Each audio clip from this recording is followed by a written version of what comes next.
Hello, my name is Anna. Welcome to another English lesson. This is lesson 4 of our listening course.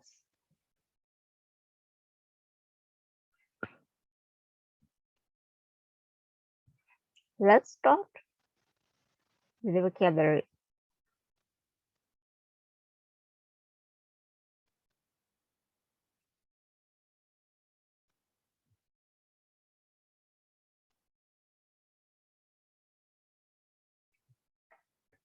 So the fourth. So this is the ordinal for cardinal 4. And you see 1, 2, 3. The first, the second, the third. This is different. And the next. This is just you take the cardinal and add at the end. You add th. So 5, the fifth, 6, the sixth, 7, the seventh, and so on and so forth. So here's just the rule. So you basically have to remember from the 1 to 3, the first, the second, the third.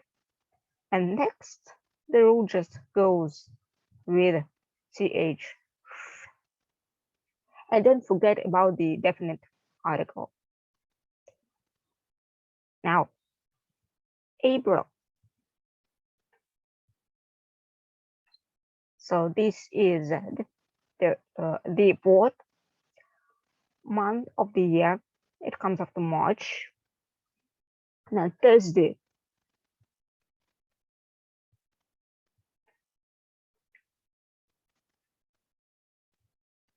Thursday is the fifth day of the week, or it's the fourth working day if you just have the working week, for example. Or it's true for studies, but you know that it can be different. You can even study and work on Sundays and Saturdays also, if you wish. Then, continued.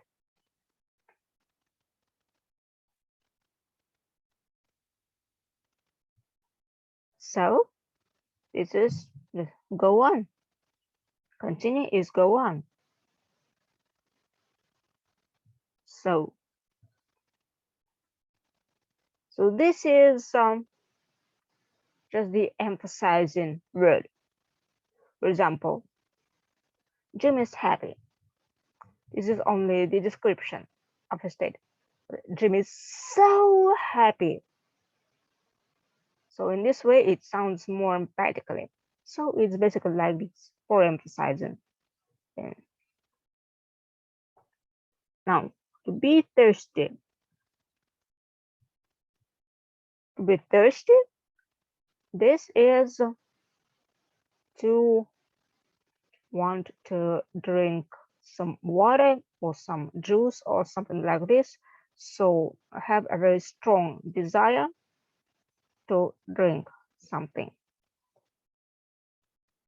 something healthy. I mean, this is be thirsty, basically. For example, if we say Nancy is hot, it means that the weather is really hot, or maybe it's hot inside the house, so the temperature is really high, and the person really feels that temperature, and it's a bit hard for them to experience this. They do not feel very well, and they they even can be thirsty, and they have the desire to cool up a bit. So this is the state of a person being hot. So hot is a very high temperature. If you say just it's hot, it means that the weather is hot, and when the weather is hot, the temperature is really, really high. So like 100 degrees, like that. Then here we go, that's what I said, drink. So it's when there is some liquid, like water or tea or coffee or juice or lemonade or mineral water. So, and you have it, so you get it inside of you. You get it. So this is drink. This is this process of having some liquid. Then raw. So this means just not boiled. Not boiled, not fried, just raw. Now pout. Pout. So this is just the expression of one's mood when it is they're frustrated. That's okay. Let's like a pout.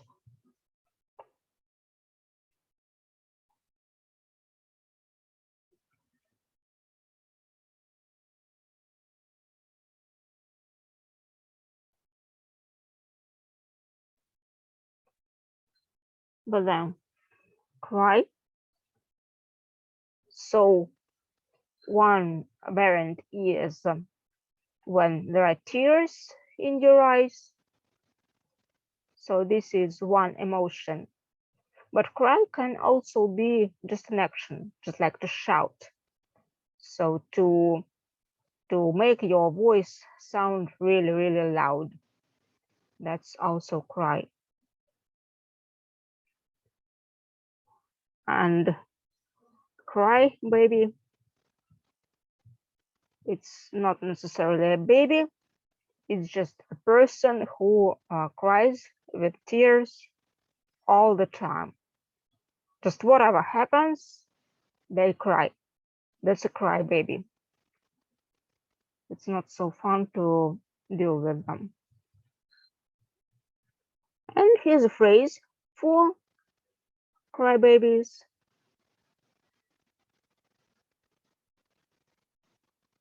It's like, that's a good girl. So that's a good girl. It's when you just like tell something. Okay, dry your tears. Don't cry anymore. That's a good girl. And so this is the like motivating a crybaby to stop crying and just even stop being a crybaby. So to become positive, very positive. That's what it basically is. Then alone.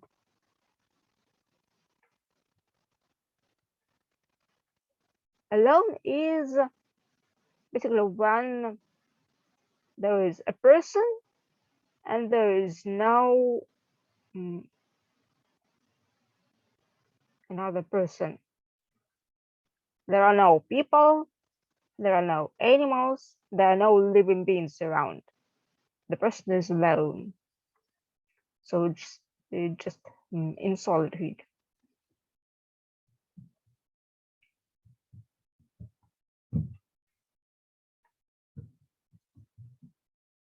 Now eat up. So it's when you eat, and then you finish eating. You ate it up.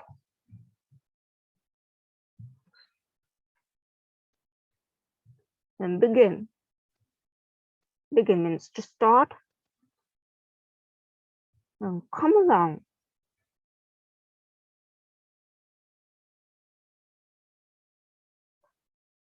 It's just like, come on, let's go.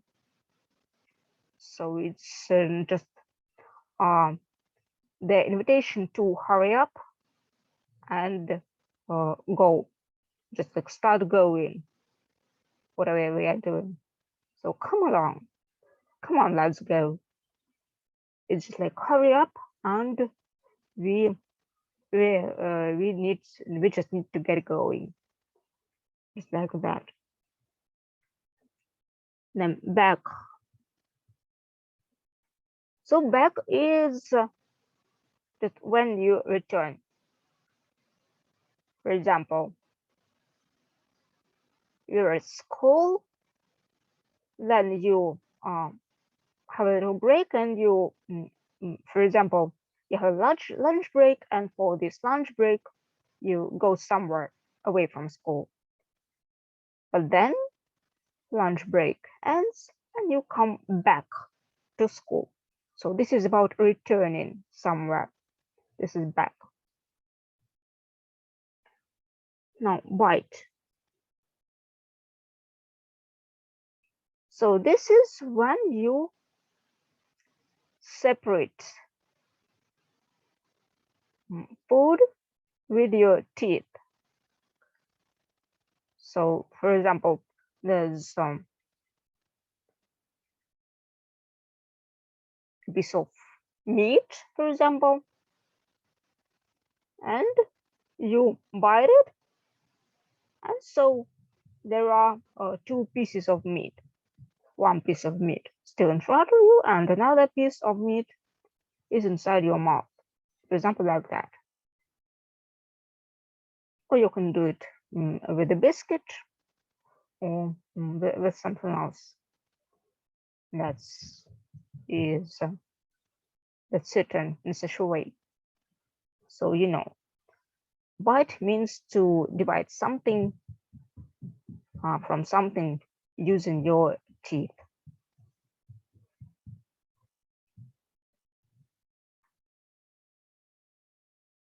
Then up and jump up.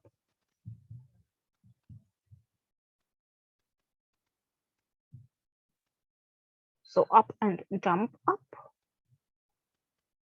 I hope you understand this, but let me show. So up,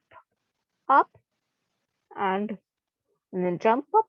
So you stand and you jump up, jump up, jump up. That's what it is.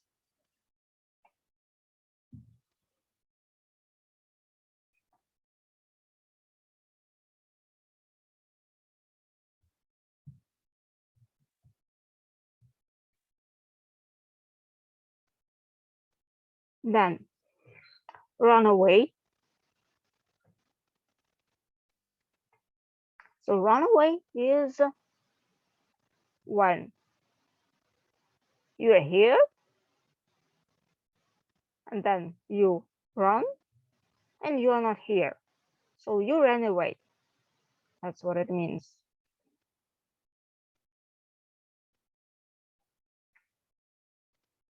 Then in. So this can be used about time. Let me give you an example. For example, Sam is going to come back in 5 minutes. So in 5 minutes. What does this mean? That Sam is not here yet, but then 1 minute passes, 2 minutes passes, 5 minutes passes, and Sam comes back. So 5 minutes passed, and Sam came back. So Sam came back in 5 minutes. Sam ran away and came back in 5 minutes. So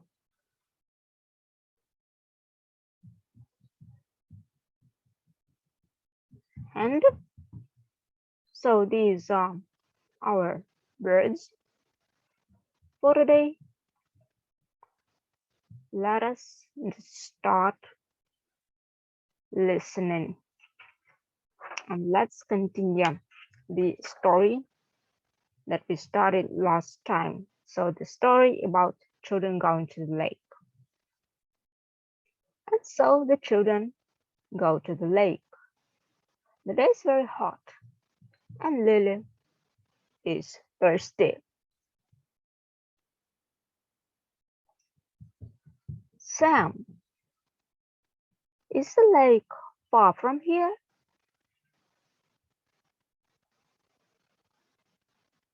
Lily asks. No, it is not far now. What do you want? Sam asks. I'm hot. I want some water, the little sister says in a weak voice.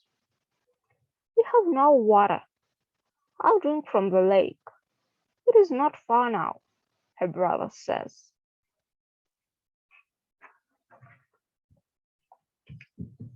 I don't want to drink the water from the lake. That water is raw. Father says raw water is not good. I don't want to go to the lake. I'm hot. I don't like lakes. There are frogs and snakes in the lake. I want to go home. Take me home. I'm hungry. I'm thirsty. Give me some water, the little girl says, mounting. Don't cry. That's a good girl, Jim says. I don't like little girls. They're all crybabies, Hugh says.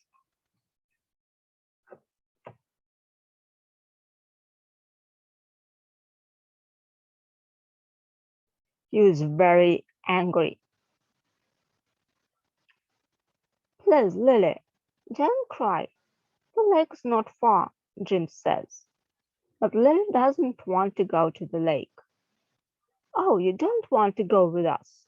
Then go home alone, you silly girl, Hugh says. I won't go home. Go home yourself. I'll go to the woods. There are lots of wolves there. He'll eat me up. Then my father will cry. And Lily begins to cry herself. The boys do not know what to do. They are very angry, but they cannot leave Lily alone. What can we do? Hugh asks. We must take her home, Jim says. Come along. Sam is angry too. And so the children go back home. When they come to their house, they see a little dog at the door. Whose dog is it? Hugh asks.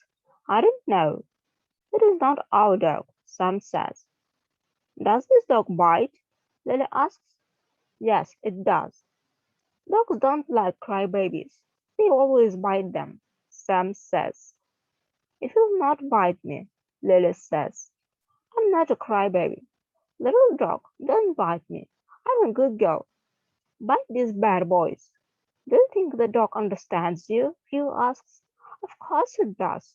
You'll see yourself, Lily says and tries to open the door.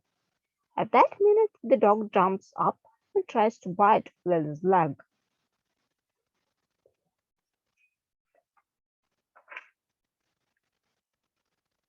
Help, help, Lily cries. Oh, Sam, this dog is very silly. It doesn't understand me. Help me.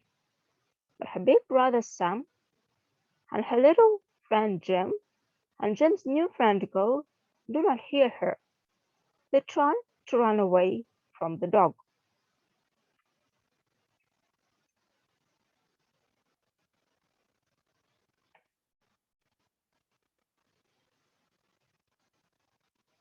In a minute, the boys are high up in a tree. Now Lily is very angry. You bad boys, she cries in an angry voice. Shame on you. You'll leave me, a little girl, alone with that angry dog. Shame on you. The dog looks at the girl. Now it doesn't try to bite her. It understands her. Now, just a question to you. Why did all the children behave like that? You see, do you think they behave in the right way? What do you think? Were the children right? And how would you resolve the situation so that it is different? Just what are we to do? And also, as parents, first, you just resolve the situation, just how it is, with the children participating. And then your next answer is, so you are parents now, and you know that these situations can occur. How can you interact with your children so that they do not have such situations? See, there's a task for you. And I'll see you in the next lesson.